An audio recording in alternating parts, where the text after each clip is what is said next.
Sarah Mitchell was born into privilege that most people could only dream about. Her father owned a chain of luxury hotels across Europe, and her mother came from old money that traced back generations. The family mansion sat on 50 acres of perfectly manicured gardens in the English countryside, complete with stables, a private lake, and staff quarters that housed 12 full-time employees. From the moment she could walk, Sarah's life was carefully planned and orchestrated. Private tutors taught her French, Italian, and German before she turned 10. Piano lessons every Tuesday, horseback riding on Thursdays, and etiquette classes filled her weekends. Her bedroom was larger than most people's entire homes, decorated. In soft pastels with a four-poster bed draped in silk curtains, the expectations were clear from an early age. Sarah would attend the finest boarding schools, graduate from Oxford or Cambridge, marry someone from an equally wealthy family, and continue the Mitchell legacy of social prominence and business success. Her parents had already identified several suitable young men from their social circle, sons of diplomats and business moguls who would make perfect matches. But even as a child, Sarah felt something was missing. While other children in her social circle seemed content with their sheltered lives, she found herself drawn to the stories she heard from the household staff. Maria, the head housekeeper who had worked for the family for 20 years, would tell her about her own childhood in a small village where families struggled to put food on the table. James, the groundskeeper, shared tales of his time serving in the military, protecting people who couldn't protect themselves. Sarah's first real glimpse of the world beyond her golden cage came when she was 12 years old. During a family trip to London, their car broke down in a neighborhood far from their usual haunts. While waiting for the driver to fix the problem, Sarah watched through the window as children her own age played in the streets. Their clothes were worn and patched, but they laughed with a freedom she had never experienced. An older boy was carefully watching over the younger ones, making sure they stayed safe while they played. When she asked her mother about the children, the response was dismissive. Those were not the kind of people the Mitchells associated with. They lived in a different world, and it was better that way. But Sarah couldn't stop thinking about what she had seen. That night, she lay in her expensive bed surrounded by luxury, but felt more alone than ever. The seed of change was planted during her 13th birthday party. The event was held in the family's ballroom, with over 100 guests from the finest families in England. Sarah wore a custom-made dress that cost more than most people earned in a year, and received gifts that filled an entire table. As the evening progressed, she noticed something that made her stomach turn. A young server, probably not much older than herself, was working the event. The girl moved quietly between the guests, refilling glasses and clearing plates, invisible to most of the attendees. When one particularly rude guest knocked a tray from her hands, sending expensive crystal crashing to the floor, the girl's face turned red with embarrassment and fear. Instead of helping or showing concern, the adults simply complained about the noise and demanded the mess be cleaned up immediately. Sarah watched as the young server knelt on the floor, carefully picking up the broken pieces with tears in her eyes. Without thinking, Sarah left her own party and knelt beside the girl, helping to gather the shards. The server looked up in shock, clearly recognizing the birthday girl, but unable to understand why she would help. That moment changed everything. For Sarah, as she looked into the girl's eyes, she saw someone her own age who worked to support her family, while Sarah had never lifted a finger to help anyone. The contrast was stark and uncomfortable. For the first time, Sarah understood that her privilege came with a responsibility she had never considered. The next morning, Sarah made a decision that would puzzle her parents for years to come. She asked to meet with the young server from the party. When her mother tried to dismiss the request as inappropriate, Sarah insisted with a determination that surprised everyone. The meeting was brief but impactful. The girl's name was Emma, and she worked several jobs to help support her younger siblings after their father died in an accident. From that day forward, Sarah began to see her world differently. The luxury that surrounded her felt less like a blessing and more like a burden. She started asking questions that made her parents uncomfortable. Why did they have so much when others had so little? What were they doing to help people who weren't? As fortunate? The answers she received were vague and unsatisfying. As Sarah entered her teenage years, the pressure to conform to her family's expectations intensified. Her parents enrolled her in an exclusive finishing school in Switzerland, hoping that distance and strict supervision would cure her of what they saw as a troubling phase. But instead of forgetting about the world beyond her privilege, Sarah's desire to make a real difference only grew stronger. During her time at the finishing school, Sarah met other young women from wealthy families around the world. Most seemed content with their predetermined paths of marriage and social obligations, but a few, like herself, questioned whether there might be more meaningful ways to use their advantages. These conversations planted ideas that would eventually reshape Sarah's entire life. The final straw came during a family vacation to their estate in France. While her parents attended social gatherings and business meetings, Sarah discovered that several local families were struggling with poverty and unemployment. She learned that a nearby factory closure had left dozens of people without work, unable to afford basic necessities for their children. Without telling her parents, Sarah began using her allowance to buy food and supplies for these families. She would sneak away from the estate whenever possible, bring in groceries and clothes to people who needed them. For the first time in her life, Sarah felt like she was doing something that mattered. The gratitude in the eyes of the children she helped was worth more than any expensive gift she had ever received. When her parents discovered what she was doing, they were furious. This was not the behavior expected of a Mitchell family member. They immediately cut short the vacation and returned to England, where Sarah faced the most serious conversation of her young life. Her future was not her own to decide, they explained. She had obligations to the family name and reputation that came before any personal desires to help strangers. But Sarah had already seen too much to go back to her old life. The young woman who had once accepted her privileged existence without question was gone, replaced by someone who understood that true nobility came from service to others, not from wealth and social position. The confrontation with her parents marked the beginning of Sarah's quiet rebellion. At 17, she was expected to make her debut into high society, a grand ball where she would be formally introduced as available for marriage to suitable young men. The preparations took months, with custom gowns, dance lessons, and careful coaching on how to present herself as the perfect wealthy bride. But Sarah had other plans. Brewing beneath the surface, during the day, she played the part of the obedient daughter, attending dress fittings and social events with practiced grace. At night, however, she was secretly taking correspondence courses in social work and child psychology. She hid the textbooks in her wardrobe and studied. By candlelight, after the household staff had gone to bed, her secret education opened Sarah's eyes to the systematic problems that created poverty and inequality. She learned about children living in dangerous situations, families torn apart by circumstances beyond their control, and communities where violence and neglect were daily realities. Each lesson reinforced her growing conviction that her privileged position should be used to protect those who couldn't protect themselves.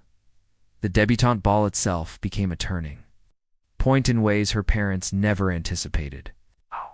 As Sarah was introduced to one eligible bachelor after another, each conversation felt more meaningless than the last. These young men spoke of hunting trips, expensive cars, and business ventures, but none showed any interest in the problems facing ordinary people. When asked about her interests, Sarah's mentions of social issues were met with polite but dismissive smiles. The breaking point came when she was introduced to Lord Pemberton's son, Richard, who was considered the catch of the season. Wealthy and charming, he was everything her parents hoped she would marry. During their dance, Richard casually mentioned his father's recent decision to close a factory in Wales, putting hundreds of people out of work just before Christmas. When Sarah expressed concern for the affected families, Richard laughed. Those people would find other work eventually, he said. Besides, the closure would save the family business significant money that could be better invested elsewhere. The casual cruelty of his words, spoken while they danced in a ballroom that cost more to decorate than most families earned in a lifetime, made Sarah feel physically sick. That night, After the last guest had gone home and her parents had praised her performance, Sarah made a decision that would change everything. She would not marry Richard Pemberton or anyone like him. She would not spend her life attending charity galas that raised token amounts, while maintaining the same systems that created suffering. She was going to find a way to make a real difference. Even if it meant giving up everything she had known, the opportunity came sooner than expected. While researching social work programs in secret, Sarah discovered an organization that worked with at-risk youth in London's most dangerous neighborhoods. The group was looking for volunteers willing to work directly with teenagers who had been abandoned by the system, many of whom had turned to crime or were living on the streets. Sarah knew that her parents would never approve, so she didn't ask for permission. Instead, she told them she was spending her gap year before university doing volunteer work with a respectable charity in London. Technically, it wasn't a lie, but it wasn't the whole truth either. She rented a small apartment in East London using money from her trust fund. Far from the family's usual social circles, her first day at the youth center was a shock to her system. The building was old and underfunded, with peeling paint and broken windows that had been covered with boards. The young people she met were nothing like anyone from her previous life. Many had scars, both physical and emotional, from experiences that Sarah could barely comprehend. Marcus was 15 years old and had been living on the streets since he ran away from an abusive foster home. Lisa was 17 and trying to care for her 3 younger siblings after their mother's drug addiction led to her arrest. David had aged out of the foster system at 18, with nowhere to go and no job skills.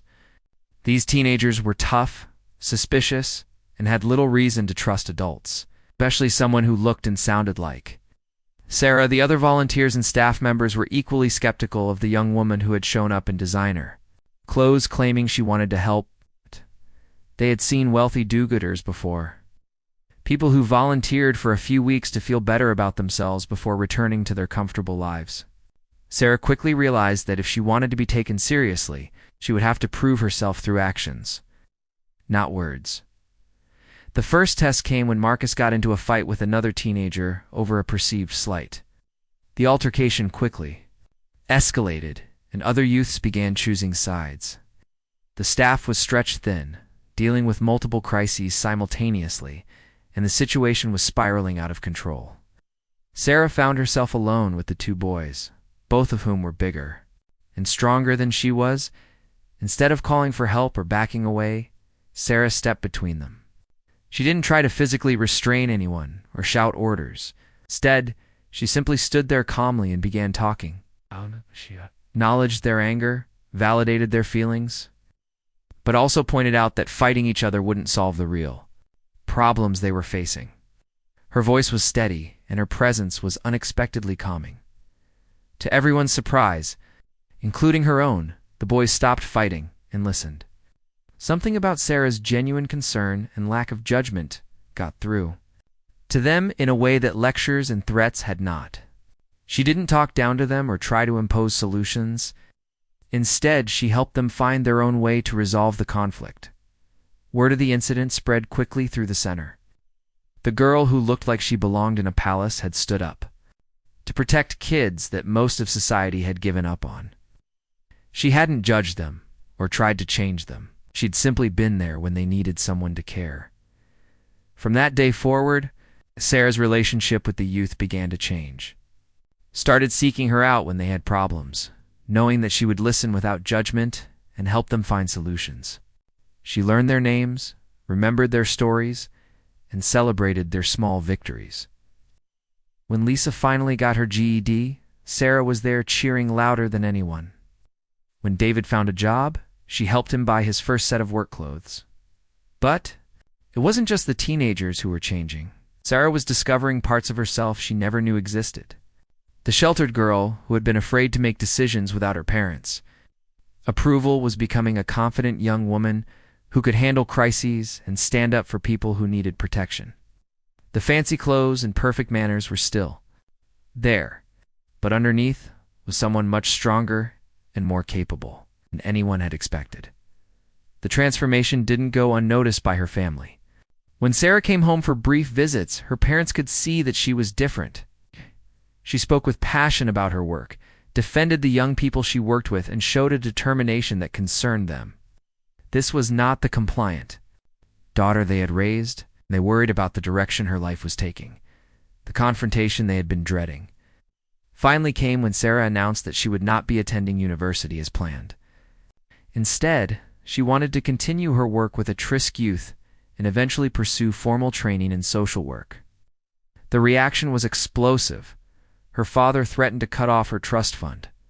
Her mother accused her of throwing away her future for a phase that would pass, but Sarah had found her calling, and she was not going to be deterred. She had discovered that being born into privilege was not a burden to escape, but a tool to be used wisely. Her advantages could open doors that were closed to others. Her education could help her understand complex problems, and her resources could make a real difference in people's lives. The girl who was meant to be a princess had chosen to be a protector instead, and there was no turning back. The ultimatum from her parents came on a cold Tuesday morning in November. Sarah received a formal letter, delivered by the family solicitor, stating that unless she abandoned her work in East London and returned to the path they had chosen for her, she would be completely cut off from the family fortune. No trust fund, no inheritance, no financial support of any kind. She had 72 hours to decide. Sarah stared at the letter in her tiny apartment, surrounded by case files of the teenagers she had been working with. The heating barely worked, and she could see her breath in the morning air. The contrast with her childhood bedroom, always perfectly temperature-controlled, was stark. But as she read the formal language threatening to strip away every material advantage she had ever known, Sarah felt something unexpected. Relief. For the first time in her life, she was truly free to choose who she wanted to be. The golden chains that had bound her to a predetermined life were being broken, not by her rebellion, but by her family's ultimatum. She picked up a pen and wrote a single word on the back of the letter: no. Then she put on her coat and went to work. The decision meant immediate and dramatic changes. Without her trust fund, Sarah had to find a way to support herself while continuing her volunteer work. She took a job waiting tables at a local cafe during the day and worked at the youth center in the evenings. The transition from a life where every need was anticipated to one where she counted every penny was jarring, but also liberating. Her co-workers at the cafe were initially skeptical of the posh girl who claimed she needed the job. Her accent and mannerisms made it obvious that she came from money, and many assumed she was slumming it temporarily. But when Sarah showed up every day, worked double shifts without complaint, and never mentioned her background unless directly asked, attitudes began to change. The real test came when Mrs. Chen, cafe owner, discovered that the register was short nearly 200 pounds one evening. In a business that operated on thin margins, this was a serious problem. Suspicion immediately fell on Sarah, the new employee, who clearly came from a different world. The other staff members who had started to accept her suddenly grew cold and distant. Sarah could have easily proven her innocence by revealing her background and explaining that she had no need to steal money. Instead, she quietly endured the suspicion while working extra shifts to help make up the loss. It wasn't until the real culprit was caught, a longtime employee with a gambling problem, that Sarah was vindicated. Mrs. Chen was so impressed by Sarah's grace under pressure that she offered her a management position. But Sarah had bigger plans developing. Her months of working directly with at-risk youth had shown her the gaps in the system that failed these young people. Many aged out of foster care with no support system, no job skills, and nowhere to turn. Others ran away from abusive situations, only to find themselves in even more dangerous circumstances on the streets. The existing organizations were doing important work, but they were overwhelmed and underfunded. Sarah began developing an idea for a new kind of program, one that would provide not just temporary shelter and meals, but comprehensive support too. Help young people build independent lives. Right. It would include job training, education support, mental health services, and long-term mentoring. Most importantly, it would be run by people who understood what these youth were going through. including former foster children and those who had experienced homelessness themselves. The concept was ambitious. Sarah knew she couldn't implement it alone. She began reaching out to social workers, educators, and community leaders who shared her vision. Many were impressed by her passion and knowledge, but some questioned whether someone so young and inexperienced could lead such a complex undertaking. The doubts stung, but Sarah used it as motivation to prove herself further. She enrolled in evening classes to formally study social work while continuing her volunteer activities. She spent weekends researching successful programs in other cities, learning about funding sources and building relationships with potential partners and supporters. Her breakthrough came when she met Dr. Jennifer Walsh, former foster child who had become a prominent child psychologist. Dr. Walsh had been working for years to develop innovative approaches to helping at-risk youth, but had struggled to find the resources to implement her ideas. When Sarah presented her vision, Dr. Walsh saw an opportunity to finally make her theories reality. The partnership was perfect. Dr. Walsh brought decades of experience and professional credibility, while Sarah contributed fresh energy and, despite her family's disownment, still had valuable connections from her privileged background. Many wealthy individuals who knew the Mitchell family were intrigued by Sarah's story and impressed by her commitment to social justice. Together, they began writing grant proposals and seeking funding for what they called the Haven Project. Name reflected their goal of creating a true sanctuary for young people who had nowhere else to turn. The project would start small, with a single facility in London, but they hoped to eventually expand to other cities across England. The first major breakthrough came when Lord Harrison, a family friend who had known Sarah since childhood, agreed to meet with them. He had been following Sarah's journey with interest and was impressed by her transformation from sheltered socialite to dedicated advocate. After hearing their presentation, he not only provided significant funding, but also used his influence to introduce them to other potential supporters. Word of the Haven Project began to spread through London's social service community. Young people Sarah had worked with were excited about the possibility of a program designed specifically for their needs. Social workers who had seen countless youth fall through the cracks of existing systems offered their support and expertise, but success also brought new challenges. As the project gained attention, Sarah found herself under increased scrutiny. Reporters began investigating her background, fascinated by the story of the wealthy heiress who had given up her inheritance to help homeless youth. Some articles were supportive, but others questioned her motives and suggested she was seeking attention or trying to rebel against her family. The media attention was uncomfortable for someone who had always valued privacy, but Sarah learned to use it strategically. Every interview was an opportunity to educate people about the challenges facing at-risk youth and to advocate for systemic changes. She became skilled at redirecting questions about her personal story to focus on the young people she was trying to help. The most difficult moment came when a tabloid newspaper published a particularly cruel article suggesting that Sarah's work was nothing more than an elaborate publicity stunt. The article included quotes from unnamed sources claiming that she would eventually return to her privileged life once the novelty wore off. Some of the youth she worked with read the article and began to question her commitment. Sarah's response was characteristically direct. She called a meeting at the youth center and addressed the concerns head-on. She acknowledged that her background was different from theirs, but pointed out that her commitment was proven by her actions, not her words.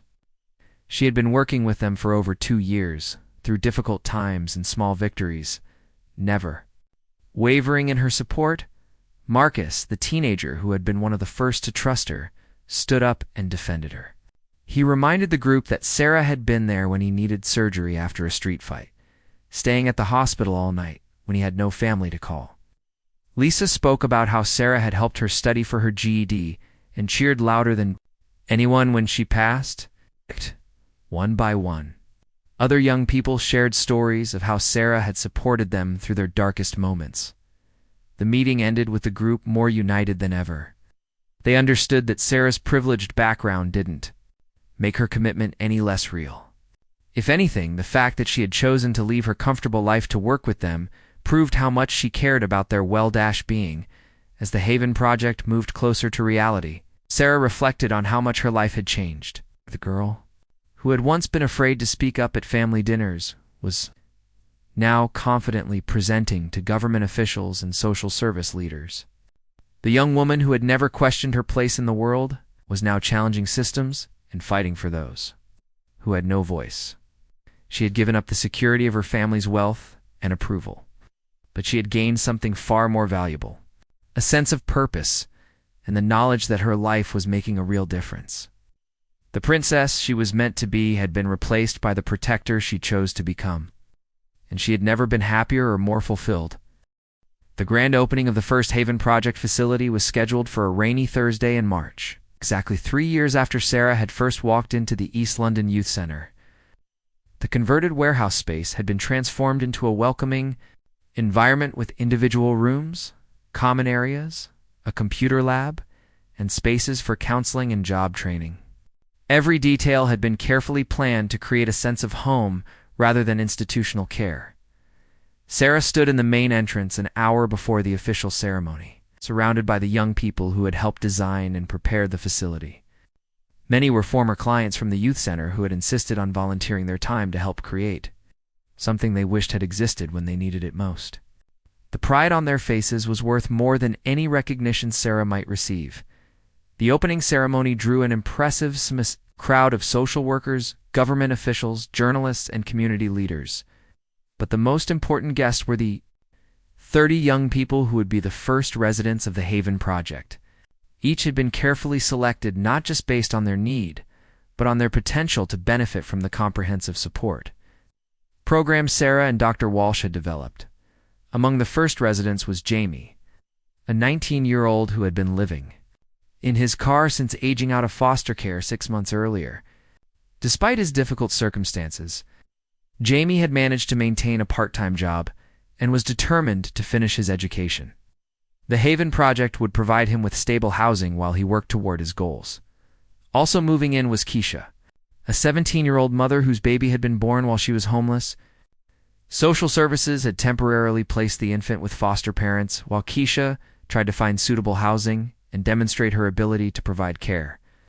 The Haven Project's family reunification program would give her the support she needed to create a stable home for her daughter. The media coverage of the opening was overwhelmingly positive. But Sarah made sure the focus remained on the program's potential impact rather than her personal story. She had learned to redirect attention away from her background and toward the young people the program was designed to serve. When reporters asked about her motivation, she simply said that everyone deserved a chance to build a better life regardless of where they started.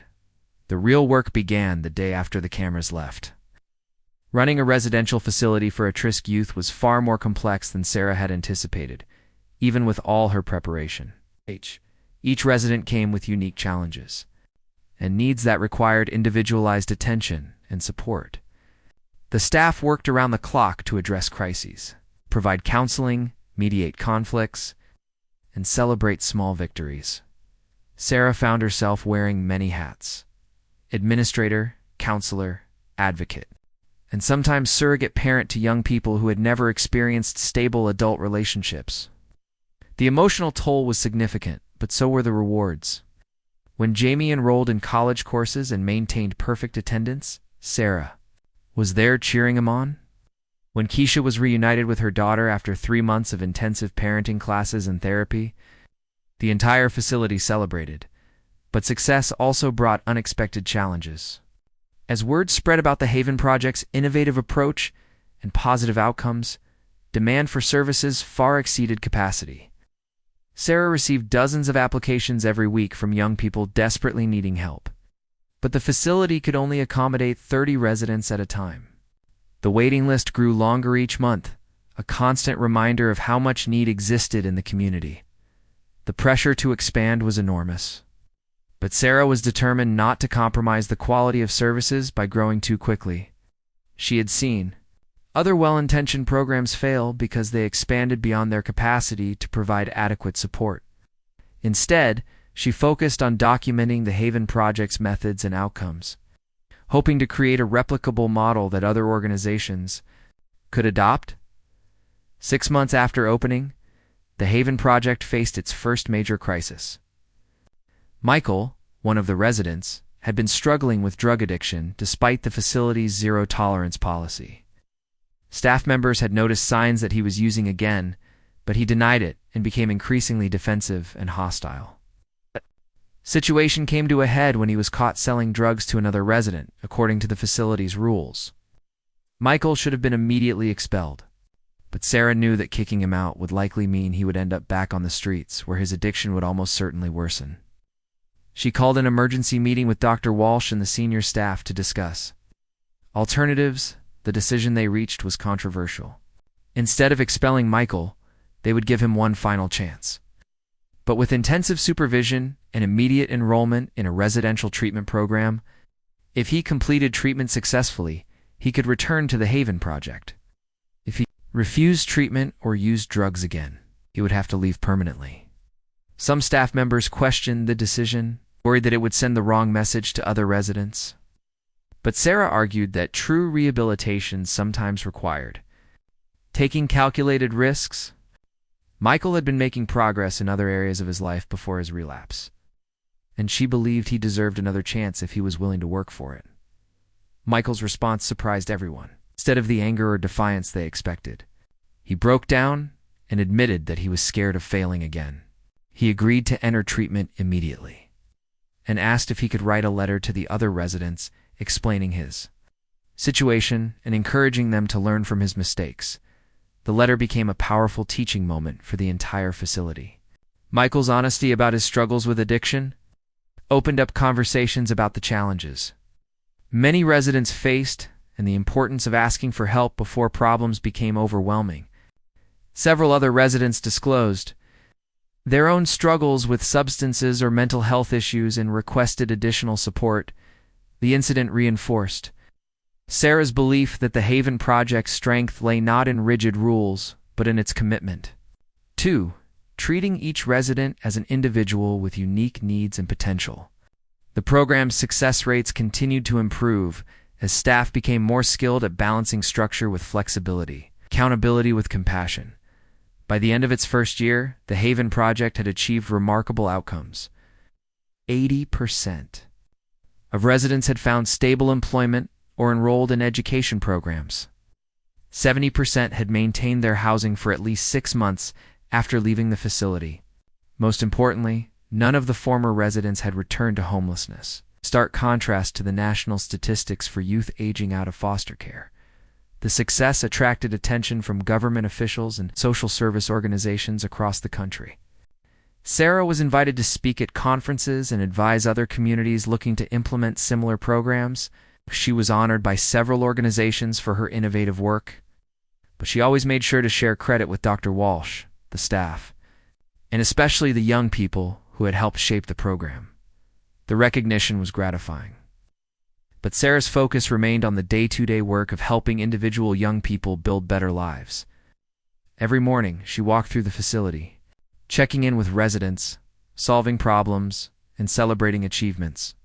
She had found her calling in these interactions in the moment when a young person realized they had the power to change their circumstances. As she prepared for the Haven Project's first anniversary celebration, Sarah reflected on how much had changed since she first decided to leave her privileged life behind.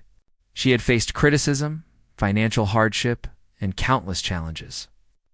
But she had also discovered a sense of purpose and fulfillment that no amount of wealth could have provided. The girl who was meant to live a life of comfort and social obligations had instead chosen to dedicate herself to protecting and empowering society's most vulnerable young people. It was a choice she had never regretted, so one that continued to define her every day. The anniversary celebration was held in the same warehouse, space that had been transformed into a beacon of hope for at-risk youth. As Sarah looked around, at the residents, staff, supporters, and community members who had gathered to mark the milestone, she knew that this was just the beginning of a much larger movement to change how society cared for its most vulnerable children.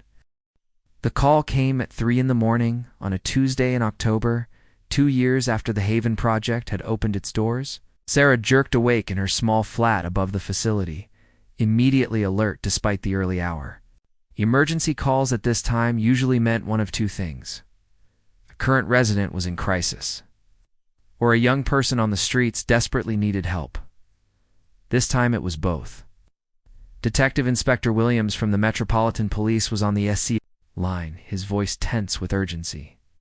A 15-year-old girl named Zoe had been found during a raid on a suspected trafficking operation.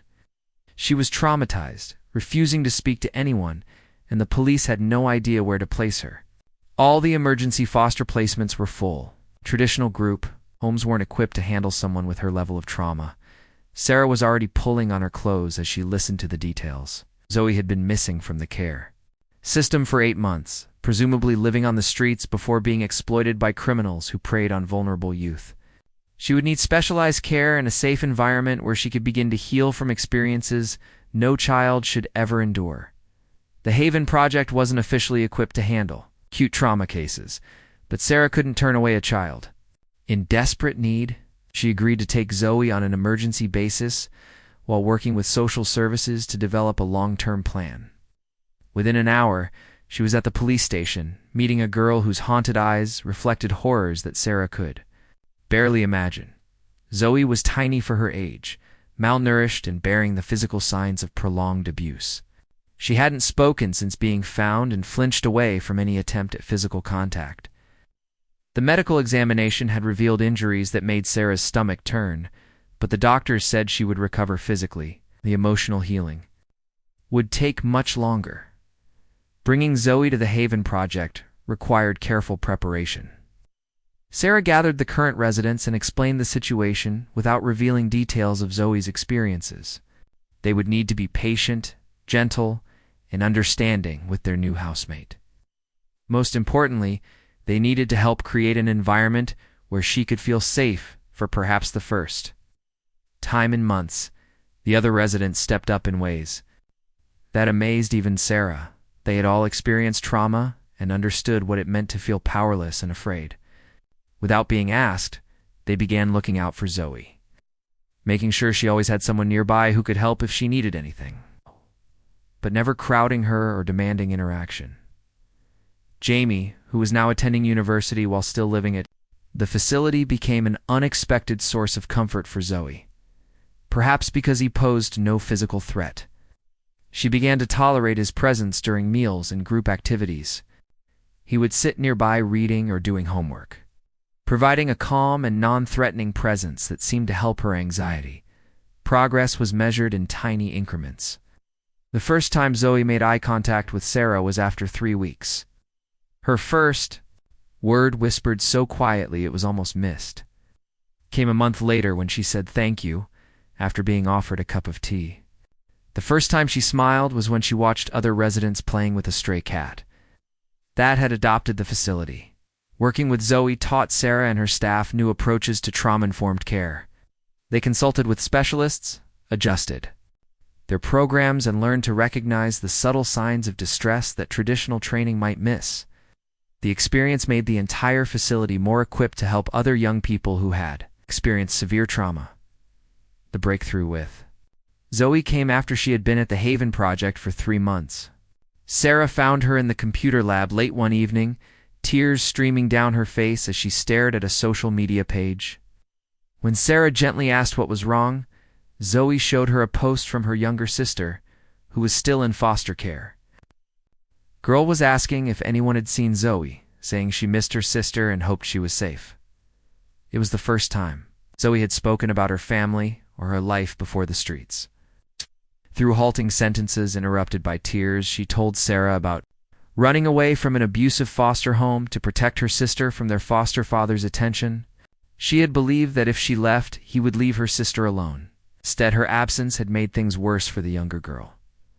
Sarah spent the next several hours with Zoe, helping her understand that leaving hadn't been wrong, but that there were better ways to protect her sister now. Together, they contacted social services and initiated an investigation into Zoe's former foster home.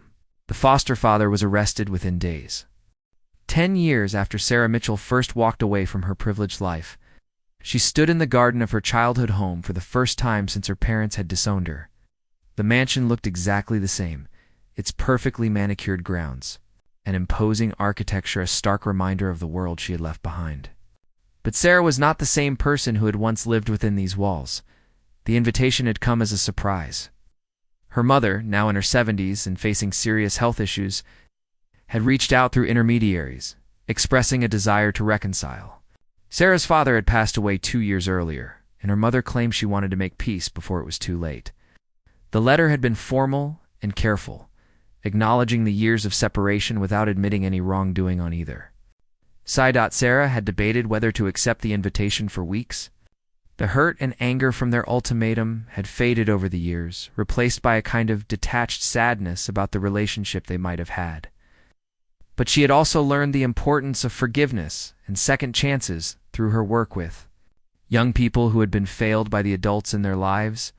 The reunion was awkward at first, filled with stilted conversation and careful politeness. Sarah's mother, Margaret, looked fragile in a way that seemed to encompass more than just her physical health. The woman who had once commanded every social situation with supreme confidence now seemed uncertain and almost shy in the presence of her daughter. But as the afternoon progressed, the conversation gradually became more genuine. Margaret asked detailed questions about Sarah's work, listening intently as her daughter described the Haven Project network and the young people they served. For the first time, Sarah saw something that might have been pride in her mother's eyes as she talked about the lives that had been transformed and the systems that had been changed. The real breakthrough came when Margaret admitted that she had been following Sarah's career from a distance for years. She had kept newspaper clippings about the Haven Project's successes, watched television interviews where Sarah advocated for foster care reform, and even made anonymous donations to the foundation. She had been too proud to reach out directly, but too concerned to completely let go. Sarah learned that her mother's perspective had changed dramatically after her father's death. Going through his papers, she had discovered that he had been quietly monitoring Sarah's work as well, and had left instructions that a significant portion of his estate should be donated to the Haven Foundation upon Margaret's death. He had never been able to express pride in his daughter's choices while alive, but he had recognized their value. The conversation turned to the young people Sarah had worked with over the years, and she found herself sharing stories that illustrated both the resilience of the human spirit and the importance of having adults who refuse to give up on difficult children. Margaret listened with growing understanding as Sarah described how many of the youth she worked with had been failed by families who couldn't or wouldn't provide the support they needed. As the evening drew to a close, Margaret made an unexpected request. She wanted to visit one of the Haven Project facilities to see firsthand the work that her daughter had dedicated her life to. Sarah agreed, but warned that it would be very different from the charity galas and fundraising events that had been her mother's previous exposure to social services. The visit, arranged for the following week, proved to be transformative for both women. Margaret was introduced to current and former residents who shared their stories with remarkable openness and dignity. She met Zoe, now 25 and running her own nonprofit, who spoke eloquently about how the Haven Project had saved her life and given her the tools to help other survivors of trafficking. She also met Marcus, who had become a youth outreach worker and was pursuing a master's degree in social work. He described how Sarah had been the first adult to believe in him when he had every reason to give up on himself. His success, he explained, was proof that every young person deserves someone willing to fight for them. But perhaps the most powerful moment came when Margaret met a current resident named Alex, a 16-year-old who reminded her painfully of Sarah at that age. Alex was brilliant, articulate, and determined to make something of his life despite aging out of foster care with no family support. As she watched Sarah interact with Alex, offering encouragement and practical advice while treating him with the same respect she would show any adult, Margaret finally understood what her daughter had chosen over a life of privilege. The conversation on the drive home was unlike any Sarah and her mother had ever shared. Margaret spoke honestly about her regrets, admitting that she had been more concerned with maintaining social appearances than with understanding what truly mattered to her daughter. She acknowledged that Sarah had found a purpose and fulfillment that no amount of wealth or status could have provided. More importantly, Margaret asked how she could help. At 73, she recognized that she had limited time left. but she wanted to use her remaining years to support the work that had become Sarah's mission. Sarah was initially skeptical, wondering if her mother truly understood the commitment required. But Margaret's sincerity was evident. The partnership that developed between mother and daughter surprised everyone who knew their history. Margaret brought skills that complemented Sarah's perfectly. She understood how to navigate high society and corporate boardrooms.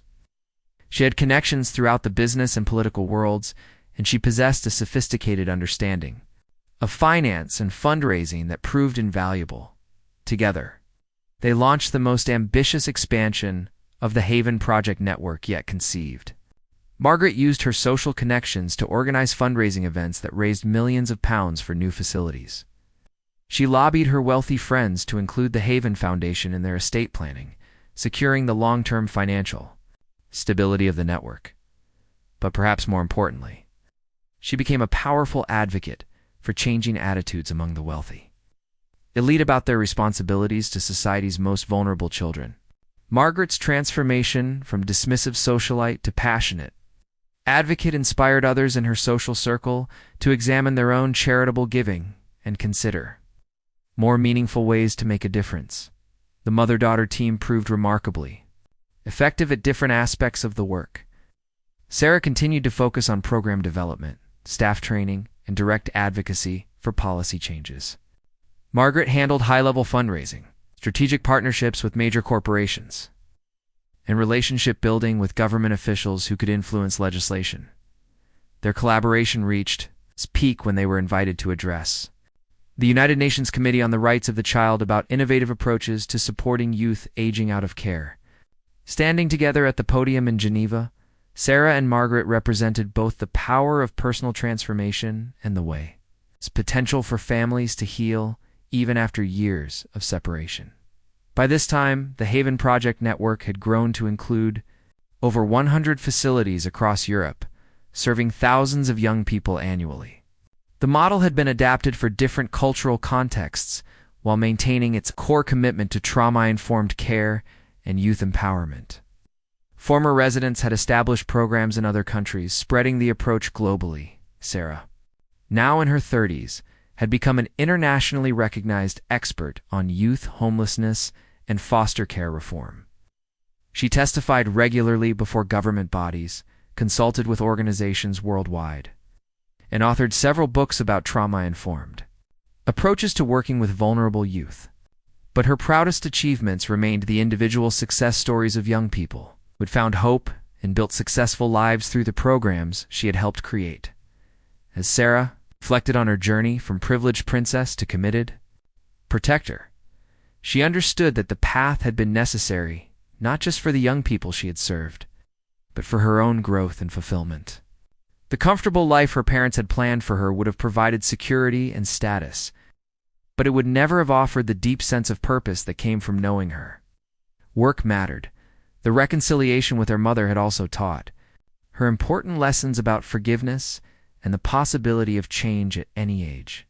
Margaret had spent her final years as one of the most effective advocates for vulnerable youth in the country, proving that privilege could be transformed into powerful tools for social justice when guided by genuine compassion and commitment. Standing in the latest Haven Project facility on its opening day, surrounded by young people ready to begin rebuilding their lives, Sarah thought about the girl she had once been.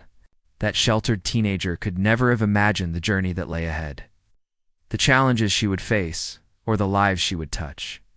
But she had made the choice to leave safety behind in pursuit of something more meaningful, and that choice had made all the difference. The princess who chose to be a protector had discovered that true nobility came not from birthright or wealth, but from the courage to stand up for those who needed someone to believe in them. In protecting others, she had found herself, and in losing everything she thought she wanted, she had gained everything that truly mattered.